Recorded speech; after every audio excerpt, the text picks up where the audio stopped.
British काल में भारत में शिक्षा का विकास।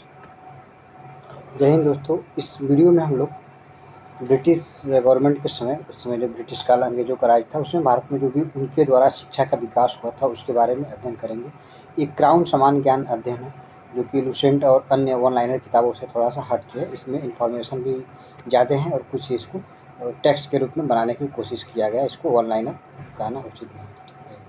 अगर आपको इस वीडियो से रिलेटेड या इससे पहले जो भी वीडियो लेक्चर इस पर अपलोड हुआ है, अगर आपको क्विज प्रैक्टिस सेट करना हो तो नीचे डिस्क्रिप्शन बॉक्स में टेलीग्राम का लिंक दिया गया है। आप वहां पे जाकर के बेहतरीन क्वेश्चनों का एक प्रैक्टिस सेट को प्रैक्टिस कर सकते हैं, जिसमें PYQ भी आपको मिलेगा और मोस्ट इम्पॉर्टेंट क्वेश्चन जो पूछे जाने की संभावना भी वहाँ पे है।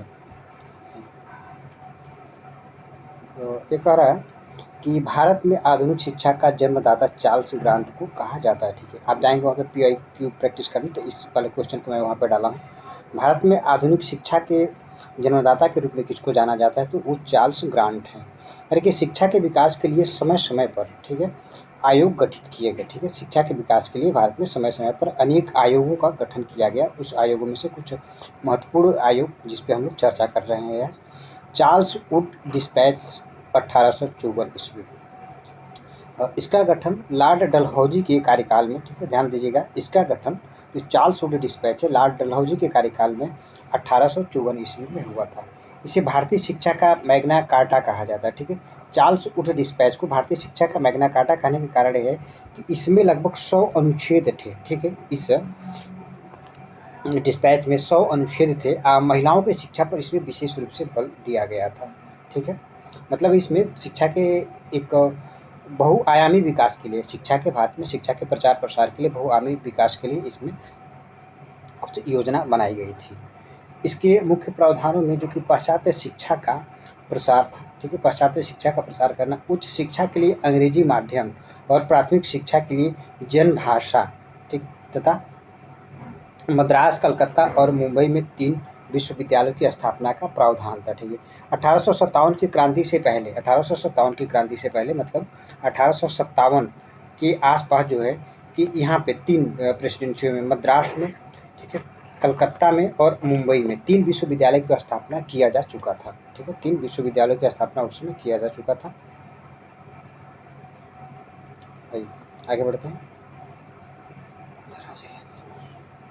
ठीक है, अब देखिए, चार्ल्स वुड डिस्पैच 1854 में आता है। उसके बाद जो है कि जो अगला शिक्षा आयोग गठित किया जाता है वो हंटर शिक्षा आयोग। चार्ल्स वुड डिस्पैच में जो मुख्य प्रावधान था आपको याद हुआ। ठीक है, एक मुख्य प्रावधान ये था कि जो उच्च शिक्षा का माध्यम होगा, जो हायर डिग्री होगी, उसको आप माध्यम इंग्लिश में रखा जाएगा। जो प्राथमिक शिक्षा पे होगा उसको आप स्थानीय भाषा में बच्चों को दिया जाएगा। ठीक है, हंटर शिक्षा आयोग का गठन जो कि 1882-83 ईस्वी में किया जाता है। कब किया जाता है? 1882-83 में हंटर शिक्षा आयोग का गठन किया जाता है। लॉर्ड रिपन का कार्यकाल उस समय रहता है। ठीक है, लॉर्ड रिपन का कार्यकाल रहता है उस समय जब हंटर शिक्षा आयोग का गठन किया जाता है। ये प्राथमिक शिक्षा के प्रसार के लिए बल दिया जाता है। ठीक है, आपसे एक बात को ध्यान रखना है कि जो हंटर शिक्षा कमीशन था ये विशेष रूप से केवल प्राथमिक शिक्षा पर ध्यान देने के लिए इसका गठन किया गया था 1882-83 में। रायले कमीशन की स्थापना जो कि 1902 ईस्वी में, ठीक है, थॉमस रायले की अध्यक्षता में इसकी 1902 में किया जाता है। करके वायसराय लॉर्ड कर्जन के कार्यकाल में इसका गठन किया जाता है। रायले की अध्यक्षता में विश्वविद्यालय आयोग, ठीक है, ध्यान दीजिएगा, रायले की अध्यक्षता में एक विश्वविद्यालय आयोग का स्थापना किया जाता है। ठीक है, थॉमस रायले पूरा नाम था, इनकी अध्यक्षता में एक विश्वविद्यालय आयोग का स्थापना 1902 में किया जाता है। भारतीय विश्वविद्यालय अधिनियम 1904 ईस्वी में, ठीक है, पारित किया जाता है। ठीक है, इसके तहत बहुत सारे भारत में विश्वविद्यालय की स्थापना का रास्ता खुल जाता है। ठीक है, जो ये रायले की अध्यक्षता में विश्वविद्यालय अधिनियम का गठन किया गया था, विश्वविद्यालय आयोग का गठन किया गया था। इसके आगे आने वाले जो सैडलर आयोग है या जो अन्य कमेटियाँ थी वो काफ़ी इसकी आलोचना करते हैं। ठीक है, इसकी आलोचना करते हैं। देखिए, इसका आलोचना करने का इनका मुख्य आधार क्या था कि लॉर्ड कर्जन के समय जब रायले की अध्यक्षता में एक विश्वविद्यालय आयोग का गठन किया था, तो जो भी विश्वविद्यालय भारत में वो पूरी तरह से सरकारी नियंत्रण में आ गए। ठीक है, पूरी तरह से सरकारी नियंत्रण में आ गए, मतलब इनको ऑटोनॉमस जो स्वायत्तता थी वो धीरे धीरे कम कर दिया गया। कुछ प्रांतों के माध्यम से, कुछ केंद्र सरकार के माध्यम से इनकी स्वायत्तता को सीमित करने का प्रयास किया गया है। इसलिए इस जो विश्वविद्यालय अधिनियम था, विश्वविद्यालय आयोग टामेसाइली का देखते हैं, उसकी आलोचना अन्य आयोगों के द्वारा किया जाता है।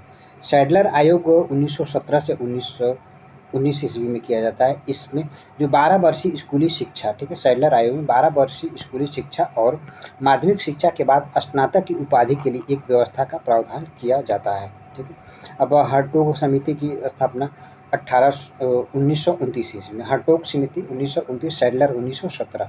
इसका जो प्रमुख उद्देश्य था प्राथमिक शिक्षा में सुधार एवं केवल प्रतिभाशाली विद्यार्थियों की ही उच्च शिक्षा तक पहुंच सुनिश्चित करना, ठीक है। हर्टोग समिति, इसका मुख्य बात क्या था कि इसमें ये था कि प्राथमिक शिक्षा में सुधार किया जाए और जो प्रतिभाशाली छात्र हैं उनको उच्च शिक्षा के लिए प्रोत्साहन किया जाए और यूनिवर्सिटी में डिग्री वगैरह लेने के लिए भेजा जाए, ठीक है।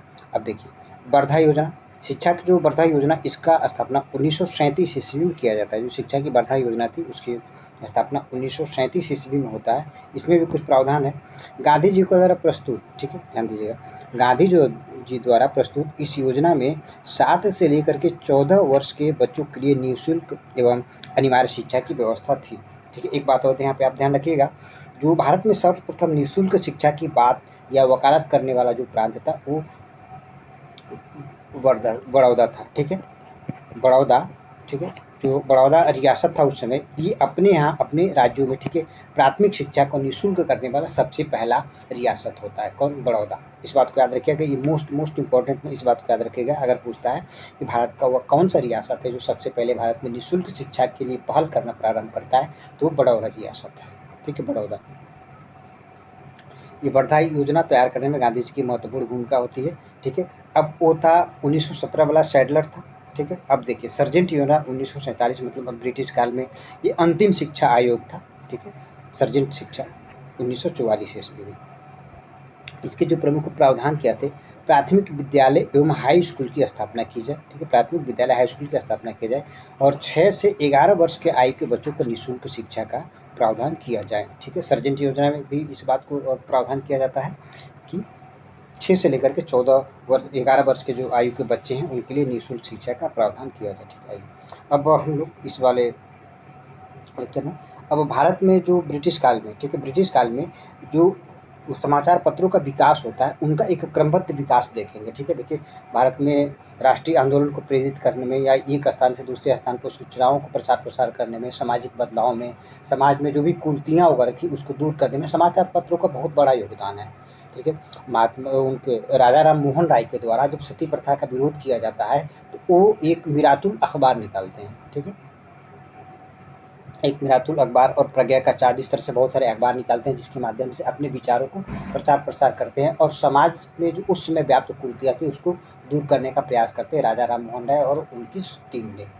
आइए, ठीक है, समाचार पत्र जो समाज में व्याप्त बुराइयों और अन्य सारी चीज़ों को हटाने में बहुत बड़ा योगदान होता है इसका। आइए अब पढ़ते हैं इसमें थोड़ा सा समाचार पत्रों के विकास का क्रम वगैरह क्या कैसे रहा है भारत में ब्रिटिश काल में और उसके बाद करके। भारत में जो प्रथम समाचार पत्र था वो बंगाल गजट के नाम से प्रकाशित होता है और 1780 ईस्वी में जेम्स अगस्टस हिक्की के द्वारा प्रकाशित किया जाता है, ठीक है। ये अंग्रेज अधिकारी थे, बहुत अच्छे व्यक्ति थे, इन्होंने ही सबसे पहले भारत में समाचार पत्र के विकास के लिए कदम आगे बढ़ाते हैं, ठीक है। फिलहाल इनकी सरकार की आलोचना करने की वजह से, कई सारे सरकार की नीतियों में अड़ंगा डालने की वजह से इनका पूरा का पूरा जो है कि सिस्टम था, जो छापाखाना वगैरह था, सबके सब सरकार ने जब्त कर लिया था। जेम्स अगस्टस हिक्की का जो छापाखाना वगैरह था सरकार के द्वारा जब्त कर लिया जाता है।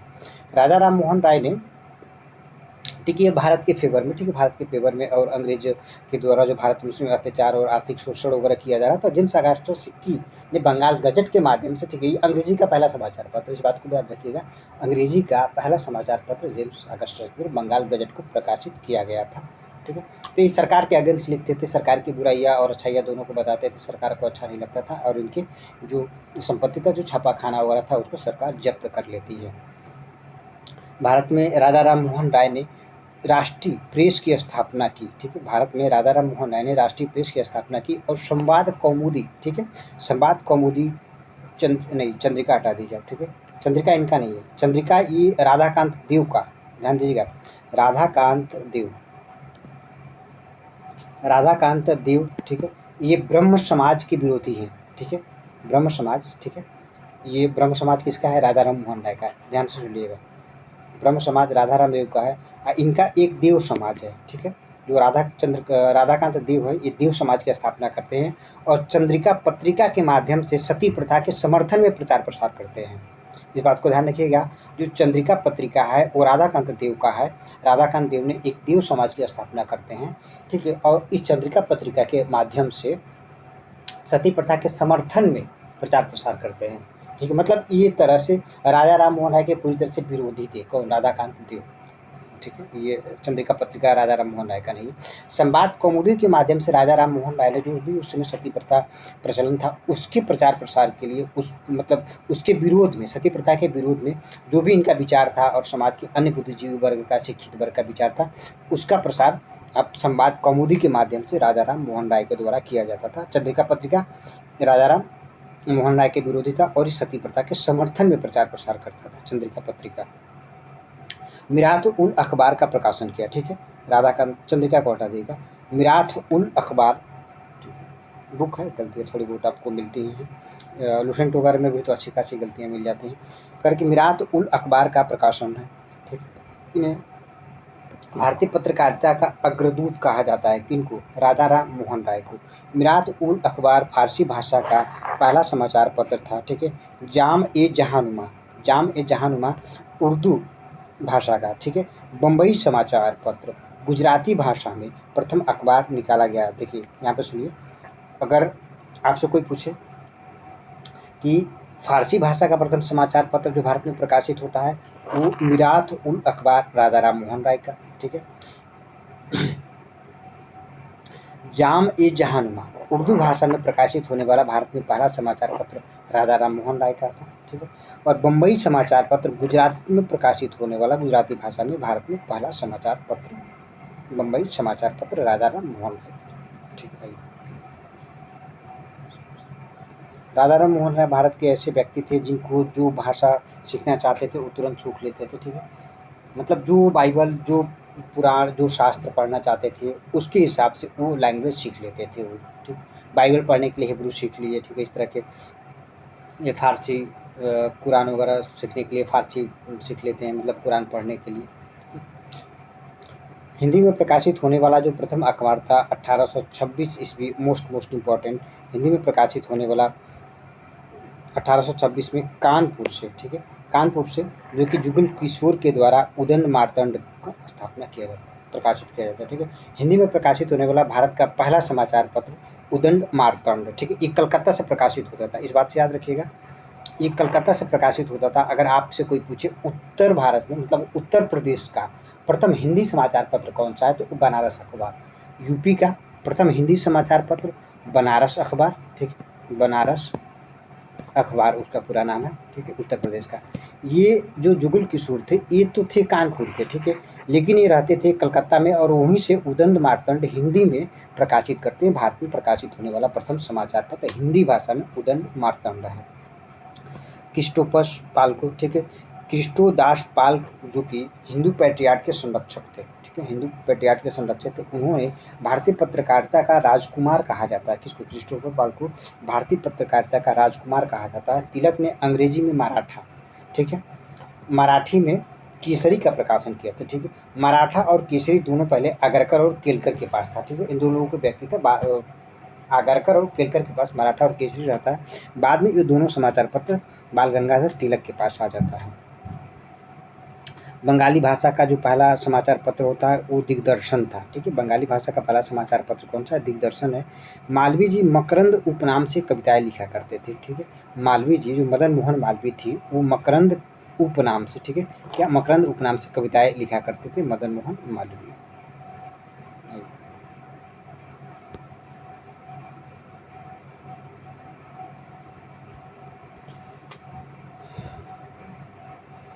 प्रेस के विरुद्ध, ठीक है, जो प्रेस पे प्रतिबंध लगाया गया, ठीक है, क्योंकि अधिकारियों के द्वारा, अंग्रेज अधिकारियों के द्वारा, उसके बारे में थोड़ा सा देखिए। चार्ल्स मेटकॉफ को भारत में पत्र का मुक्तिदाता कहा जाता है। भारत में समाचार पत्रों का मुक्तिदाता किसको आप कहेंगे? तो चार्ल्स मेटकॉफ को भारत में समाचार पत्रों का मुक्तिदाता के नाम से जाना जाता है। चलिए, प्रेस नियंत्रण अधिनियम 1799 ईस्वी। प्रेस नियंत्रण अधिनियम 1799 ईस्वी बेलेजली के द्वारा लाए गए इस अधिनियम ने सभी समाचार पत्रों पर नियंत्रण लगाते हुए संपादक, मुद्रण, ठीक है, तथा मालिक के नाम को अखबार में देना अनिवार्य कर दिया। ठीक है, प्रेस नियंत्रण अधिनियम 1799 बेलेजली के द्वारा लाया जाता है और इसमें बेलेजली ने प्रावधान किया कि जो भी समाचार पत्र होंगे उस समाचार पत्र का संपादक कौन है, ठीक है, मुद्रक कौन है और उसका मालिक कौन है, ठीक है, उसमें संपादन कौन कर रहा है, मुद्रालय मतलब किस प्रेस से वो निकल रहा है उस प्रेस का नाम आपको देना होगा, उसमें जो संपादक एडिटर था उसका नाम देना होगा और उसका मालिक कौन है उस सब का नाम देना होगा, क्योंकि आप कुछ भी आफत बताएंगे अंग्रेज तुरंत आपकी गला पकड़ लेंगे। ठीक है, ये सब अपने फेवर में करते हैं सब। भारत में विशेष करके राष्ट्रवाद और उभरती हुई लोगों के अंदर चेतना को दबाने के लिए सारा का सारा छिछालेदर मचाया जा रहा है अंग्रेजों के द्वारा।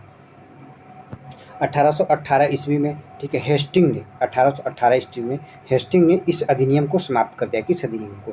1799 ईस्वी में जो लॉर्ड वेलेस्ली के द्वारा, ठीक है, लॉर्ड वेलेस्ली के द्वारा प्रेस नियंत्रण अधिनियम लाया जाता है उसको हेस्टिंग 1818 ईस्वी में समाप्त कर देता है।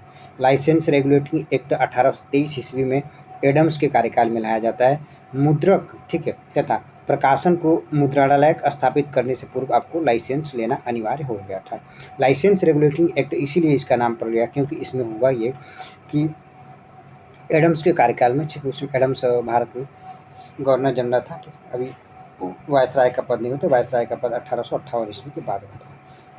ठीक है, तो ये गवर्नर जनरल था। ठीक है, ये भारत का गवर्नर जनरल नहीं, मात्र गवर्नर जनरल था। भारत गवर्नर जनरल 1833 ईस्वी में होता है। विलियम बेंटिक भारत का प्रथम गवर्नर जनरल बनता है, ये केवल गवर्नर जनरल के नाम से था। ठीक है, तो जो लाइसेंसिंग रेगुलेटरी एक्ट 1823 ईस्वी आता है उसमें मुद्रक और प्रकाशन मुद्रणालय स्थापित करने से पहले जो कि आपको सरकार से एक लाइसेंस लेना पड़ता था। ठीक, liberation of the Indian press अधिनियम 1835 ईस्वी, चार्ल्स मेटकॉफ, यह एक उदारवाद अधिनियम था। ठीक, लिबरेशन मतलब भारत में जो प्रेस अधिनियम का, प्रेसों का विकास हो रहा था। ठीक है, अंग्रेज भी चाहते थे कि भारत में शिक्षा का प्रचार प्रसार यदि करना हो तो प्रेस का भी विकास करना अनिवार्य है और कुछ प्रेसों में छीट करना। ठीक है, विशेष करके जो अंग्रेज उस समय थे वो करते क्या थे कि जो भी भारतीय भाषा में समाचार पत्र वगैरह छपते थे उन पर ज़्यादा ये लोग प्रहार करते थे। ठीक है, क्योंकि उनको पढ़ने वाली की संख्या ज़्यादा थी।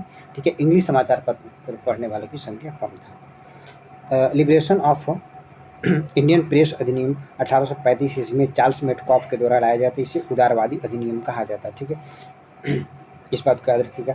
Vernacular press act, Lord Lytton, vernacular मतलब होता है देसी भाषा प्रेस अधिनियम, लॉर्ड लिटन के द्वारा 1878 ईस्वी में लाया जाता है। इससे गैंगिंग एक्ट या मुंह बंद करने वाला अधिनियम भी कहा जाता है।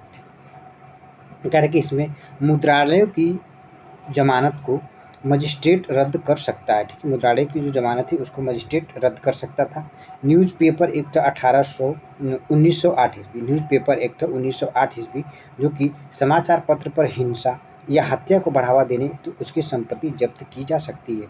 मतलब न्यूज़पेपर एक्ट 1908 ईस्वी ब्रिटिश सरकार के द्वारा पारित किया जाता है। ठीक है, और उसमें कहा जाता है कि अगर कोई भी ऐसा समाचार पत्र होगा जो हिंसा को, ठीक है, बढ़ावा देता है या हत्या को बढ़ावा देता है उसकी संपत्ति जब्त कर ली जाएगी। इंडियन प्रेस इमरजेंसी एक्ट 1831 ईस्वी में लाया जाता है। ठीक है, इंडियन इमरजेंसी प्रेस एक्ट 1831 में लाया जाता है। लॉर्ड इरविन के कार्यकाल में इसका उद्देश्य 1910 के प्रेस संबंधी नियम को पुनः लागू कर देना था। देखिए अब क्या कि भारत में उस समय जो भी प्रकाशित हुआ प्रमुख समाचार पत्र वगैरह उनके संस्थापक और कहाँ से ये प्रकाशित हो रहा था उसके बारे में थोड़ा सा हम चर्चा करते हैं, क्योंकि कुछ इंपॉर्टेंट है जो पूछे जाते हैं बार बार। बंगाल गजट की स्थापना जेम्स अगस्टस हिकी के द्वारा किया जाता है 1780 में कलकत्ता में, और अंग्रेजी भाषा में समाचार पत्र छपने वाला प्रथम समाचार पत्र भारत में था। ठीक है, अगर आपसे कोई पूछे कि भारत में सबसे पहले प्रेस की स्थापना कौन करता है तो वो पुर्तगालियों के द्वारा, ठीक है, पुर्तगालियों के द्वारा किया जाता है। ये 1556 ईस्वी के आसपास पुर्तगालियों के द्वारा गोवा में समाचार प्रेस की स्थापना किया जाता है। और पहली प्रेस जो है कि मतलब जो धार्मिक पुस्तक थी उनको प्रचार प्रसार करने के लिए था वो पुस्तक छापते हैं। इससे भारत में सबसे पहले प्रेस की स्थापना पुर्तगालियों के द्वारा किया जाता है गोवा में। समाचार दर्पण ये मार्शमैन का है। ठीक है, समाचार दर्पण मार्शमैन इसके संस्थापक थे और 1818 में कलकत्ता में प्रकाशित होता है और बंगाली भाषा में छपता था। ठीक है, बंगाली भाषा में छपता था। दिग्दर्शन भी मार्शमैन का ही है, 1818 में कलकत्ता में, ये भी बंगाली में था। संवाद कौमुदी राजा राम मोहन राय का था 1821 ईस्वी में, और ये भी बंगाली में ही था। ठीक है, 1821 में भारत में सबसे पहले जो बॉम्बे समाचार पत्र फरदून जी, ठीक है, बॉम्बे समाचार पत्र फरदून जी, देखिए इसमें कोई ना कोई कहीं ना कहीं किसी न किसी एग्जाम में जरूर पूछा गया है। बॉम्बे समाचार पत्र फरदून जी 1822 ईस्वी में गुजराती भाषा में मुंबई में छपते हैं। रफ्त गुफ्तार जो समाचार पत्र था ये दादा भाई नौरोजी का था, इसको याद रखिएगा, 1851 में मुंबई में गुजराती में। ठीक है, इस बात को याद रखिएगा, ये VVI पे लिख लीजिए इसको। ठीक है, रफ्त गुफ्तार दादा भाई नौरोजी 1851 ईस्वी में गुजराती में। सत्यार्थ प्रकाश, ठीक है, देखिए यहाँ पे देखिएगा, ये सत्य प्रकाश है। ठीक है, इस बात को आप ध्यान दीजिए, ये क्या है, सत्य प्रकाश है। ठीक है, यदि मैं आपसे कहूँ कि सत्यार्थ प्रकाश, ठीक है, सत्यार्थ प्रकाश और सत्य प्रकाश दोनों अलग अलग चीज़ है। ठीक है, अगर सत्यार्थ प्रकाश कहा गया, ठीक है, तो ये आप किसको लगाएंगे, दयानंद सरस्वती। ये जो है कि सत्य प्रकाश है। ठीक है, ये सत्य प्रकाश है, इसका कर्जन, ठीक है, करसन दास, ठीक, करसन दास भूल जी के द्वारा है। ठीक है, ये सत्य प्रकाश है, करसन दास भूल जी के द्वारा है, 1852 ईस्वी में अहमदाबाद से गुजराती भाषा में। सत्यार्थ प्रकाश, ठीक है, ये हिंदी भाषा में दयानंद सरस्वती के द्वारा प्रकाशित बुक है। बम्बई दर्पण सत्यार्थ प्रकाश हिंदी भाषा में है, याद रखिएगा, गुजराती नहीं मार दीजिएगा, दयानंद सरस्वती को गुजराती समझ करके। बम्बई दर्पण बाल शास्त्री जाम्बेकर के द्वारा 1832 ईस्वी में बम्बई में मराठी भाषा में होता है। ठीक है, इंडियन मिरर देवेंद्रनाथ टैगोर और मनमोहन घोष के द्वारा, ठीक है, देवेंद्रनाथ टैगोर मनमोहन घोष के द्वारा 1862 में कलकत्ता से ये प्रकाशित किया जाता है। और अंग्रेजी भाषा में इंडियन मिरर पूछा जाता है, देवेंद्रनाथ टैगोर मनमोहन घोष, इसको इम्पोर्टेंट लिखिएगा। ठीक है, देवेंद्रनाथ टैगोर और मनमोहन घोष को इंडियन मिरर। ठीक है, जो इम्पोर्टेंट होगा थोड़ा हम उसको दूसरे कलर में हाईलाइट करेंगे। करेंगे इंदु प्रकाश रनाड़े के द्वारा 1852 ईस्वी में। ठीक है, इंदु प्रकाश 1861 ईस्वी में बम्बई से मराठी भाषा में, रनाड़े का था ये। नेटिव ओपिनियन BN मांगलिक, ठीक है, 1864 बम्बई में अंग्रेजी भाषा में प्रकाशित होता है। अमृत बाजार पत्रिका, ठीक है, इस बात को याद रखिएगा, अमृत बाजार पत्रिका जो है कि मोतीलाल घोष का था, और 1868 ईस्वी में कलकत्ता में बंगाली और अंग्रेजी में प्रकाशित होता है। ठीक है, अमृत बाजार पत्रिका याद रखिएगा, इंपॉर्टेंट है, मोतीलाल घोष का है। ठीक है, मोतीलाल नेहरू से कंफ्यूज नहीं करिएगा, मोतीलाल नेहरू आपके उत्तर प्रदेश में है, मोतीलाल घोष ये आपके बंगाली है। ठीक है, अमृत बाजार पत्रिका मोतीलाल घोष के द्वारा 1868 में कलकत्ता में बंगाली और अंग्रेजी में प्रकाशित होता है। ठीक है, ये भी इम्पोर्टेंट है। सोम प्रकाश, ठीक है, ईश्वर चंद्र विद्यासागर का ये था, 1859 ईस्वी में कलकत्ता में बंगाली भाषा में सोम प्रकाश था। हिंदू वीर राघवाचारी का है, ठीक है, हिंदू ये तो आप जानते होंगे, हिंदू जो कि वीर राघवाचारी का है, 1878 ईस्वी में मद्रास में अंग्रेजी भाषा में प्रकाशित होता है। केसरी और मराठा, पहले हमें बताया था कि आगरकर और केलकर था, बाद में लोग तिलक को स्थानांतरित कर देते हैं। मराठा अंग्रेजी में, केसरी मराठी में प्रकाशित होता था 1881 ईस्वी में बम्बई में। ठीक है, मतलब केसरी मराठी में और मराठा अंग्रेजी में। ठीक है, ये बात आपको बताया, ये भी इम्पोर्टेंट है, याद रखिएगा इसको। बंगाली सुरेंद्रनाथ बैनर्जी का है, ठीक है, बंगाली याद रखिएगा, सुरेंद्रनाथ बैनर्जी का कलकत्ता से। ठीक है, और अंग्रेजी भाषा में बंगाली, नाम तो है बंगाली लेकिन प्रकाशित होता है अंग्रेजी में, और किसका है, सुरेंद्रनाथ बैनर्जी जी का है। ठीक है, कवि वचन सुधा भारतेंदु हरिश्चंद्र का है, 1867 में उत्तर प्रदेश में हिंदी भाषा में प्रकाशित होता था। कौन, कवि वचन सुधा। ठीक है, इस बात को याद रखिए। यंग इंडिया गांधी जी का है, ठीक है, और 1919 में अहमदाबाद में अंग्रेजी भाषा में प्रकाशित होता है यंग इंडिया। नवजीवन भी गांधी जी का है, और 1919 में अहमदाबाद में हिंदी और गुजराती में प्रकाशित होता है। हरिजन गांधी जी का है, ठीक है, 1933 में पूना में हिंदी और गुजराती में प्रकाशित होता है। ठीक है, हिंदू पैट्रियार्ड हरिश्चंद्र मुखर्जी का है, 1855 ईस्वी में अंग्रेजी भाषा में प्रकाशित होता है। पायनियर कई बार पूछा गया है, ये जूलियन रॉबिन्सन का है, 1865 इलाहाबाद में, ठीक है, प्रकाशित होता है। बंग दर्शन बंकिम चंद्र चटर्जी का 1873 ईस्वी में कलकत्ता में बंगाली भाषा में प्रकाशित होता है। ट्रिब्यून पूछा गया है, दयाल सिंह मजीठिया का ट्रिब्यून था। ठीक है, बंग दर्शन याद रखिए, बंग दर्शन बंकिम चंद्र चटर्जी का, बंग दर्शन किसका, बंकिम चंद्र चटर्जी, बंग दर्शन। ठीक है, बंग दर्शन बंकिम चंद्र चटर्जी का है। ठीक है, कलकत्ता से।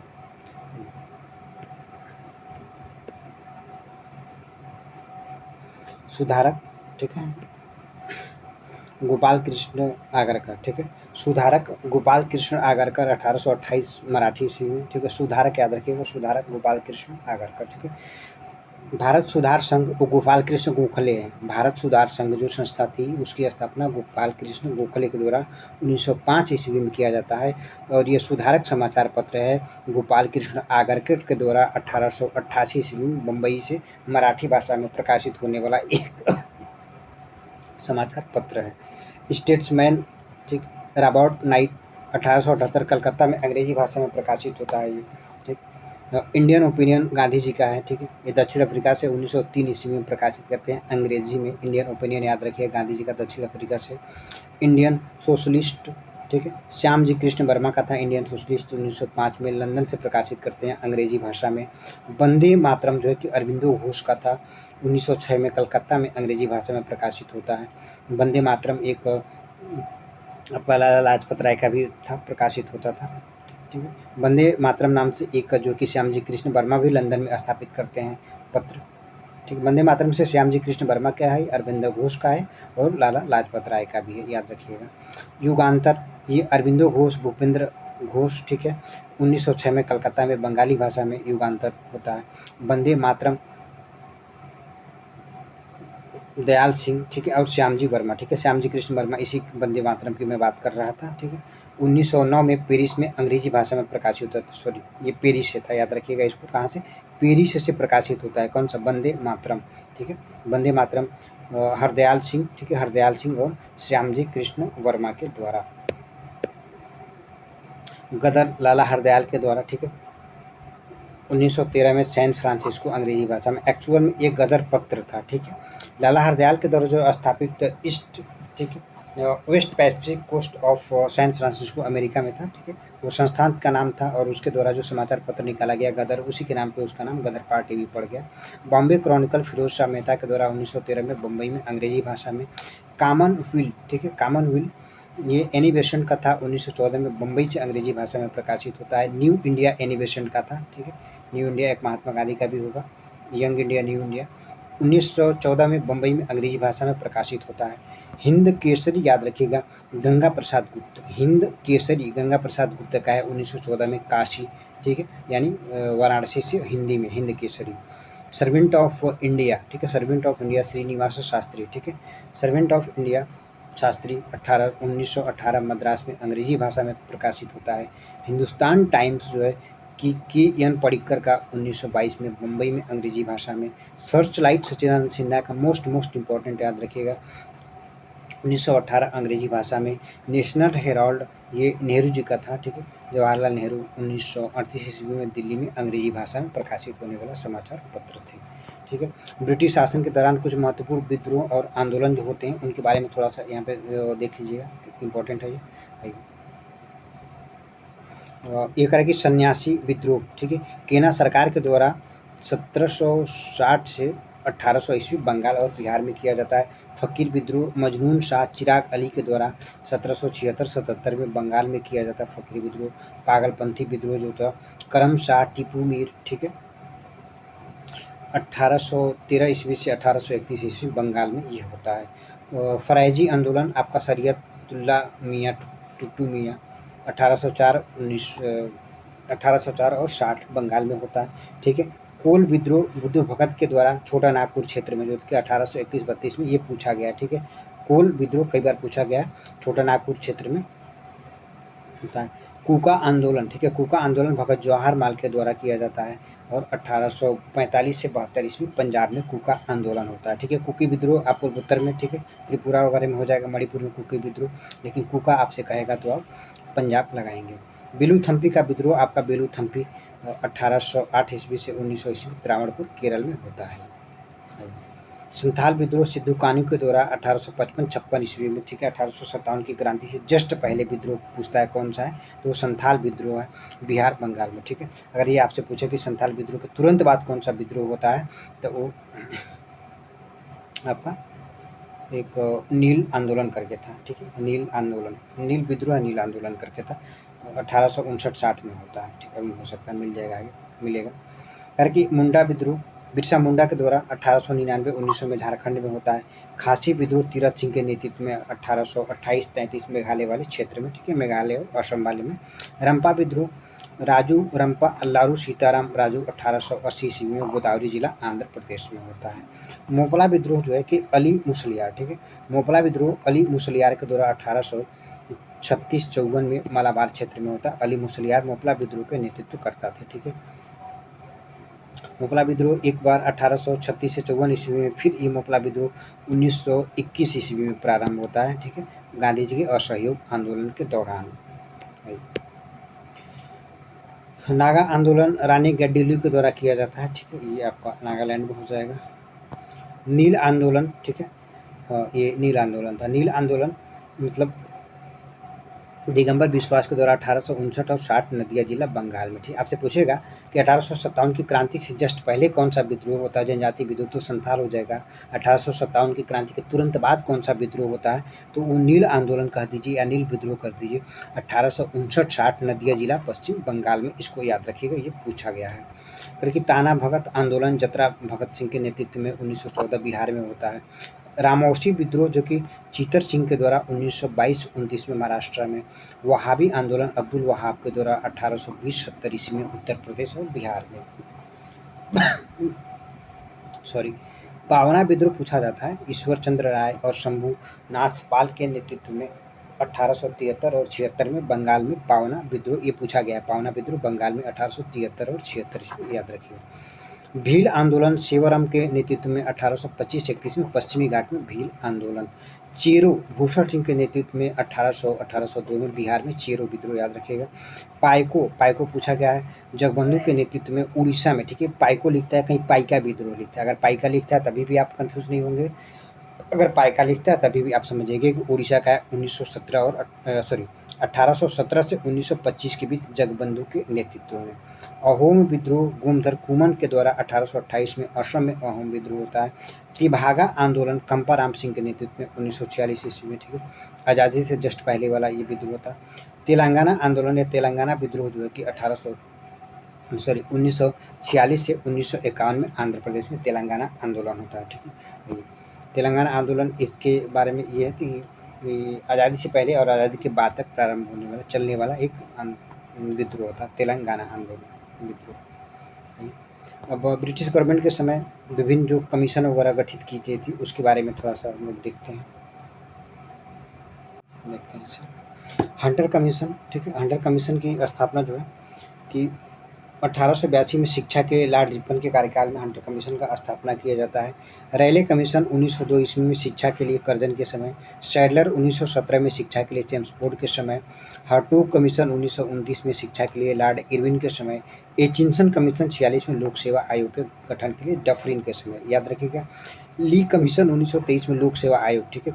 एचिंसन कमीशन और ली कमीशन को याद रखिएगा, लोक सेवा आयोग से। ली कमीशन 1923 लोक सेवा आयोग रीडिंग के समय। हर्सले कमीशन 1923 में मुद्रा लैंसडाउन के समय।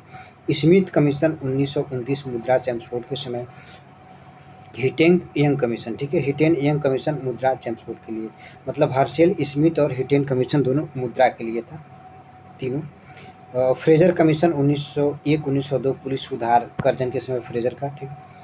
पील कमीशन संघीय ढांचा में सुधार और पुलिस जो उसमें सैनिक थी उनमें अनुपात में बदलाव, विशेष करके पुलिस सुधार। सप्रू कमीशन 1934 बेरोजगारी विलिंगटन के समय किया गया था। व्हिटले कमीशन 1929 श्रम के लिए। मैकलॉगन, ठीक है, मैकलॉगन 1915 सहकारी हार्डिंग के समय। बटलर कमीशन 1927 देशी राज्यों और इरविन के साथ संबंध, मतलब देशी राज्यों के साथ संबंध सुधारने के लिए। स्टैची कमीशन 1878-80 में अकाल, इसमें लिप्टन से संबंधित था, ठीक। फॉसेट कमीशन आपका चुंगी तथा वेतन से संबंधित था। कुछ उपाधियां किनके द्वारा दिया जाता है, करके महात्मा की उपाधि और प्राप्त करता है। महात्मा की उपाधि महात्मा गांधी के द्वारा रविन्द्रनाथ टैगोर दिया जाता है, ठीक है। महात्मा की उपाधि गांधी जी को रविन्द्रनाथ टैगोर देते हैं। अर्धनंगा फकीर गांधी जी को विंस्टन चर्चिल कहता है, ठीक है, चर्चिल गांधी जी को अर्धनंगा फकीर कहता है। देशद्रोही फकीर यही चर्चिल ही करता है, ठीक। अर्धनंगा फकीर और देशद्रोही फकीर विंस्टन चर्चिल के द्वारा किया जाता है। One man boundary force Lord Mountbatten के द्वारा, ठीक है, one man boundary force Lord Mountbatten के द्वारा गांधी जी को कहा जाता है। बड़ा कर लेना चाहिए था, कोई बात नहीं। राष्ट्रपिता, ठीक है, गांधी जी को अब सुभाष चंद्र बोस कहते हैं।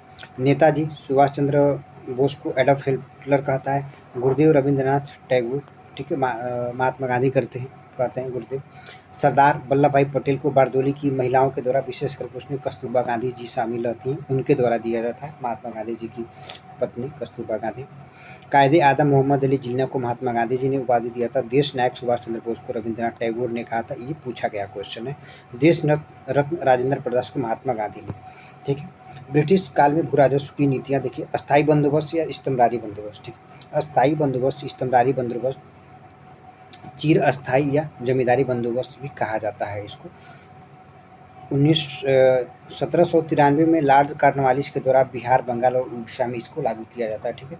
अस्थायी बंदोबस्त, चिर अस्थायी बंदोबस्त, स्तंभरारी बंदोबस्त 1793 में कॉर्नवालिस के द्वारा बंगाल, बिहार, उड़ीसा में लागू किया जाता है। इस व्यवस्था में जानसूर और जेम्स ग्रांट भी जुड़े हुए थे, ठीक है। अस्थायी बंदोबस्त से जानसूर, जेम्स ग्रांट भी जुड़ते हैं।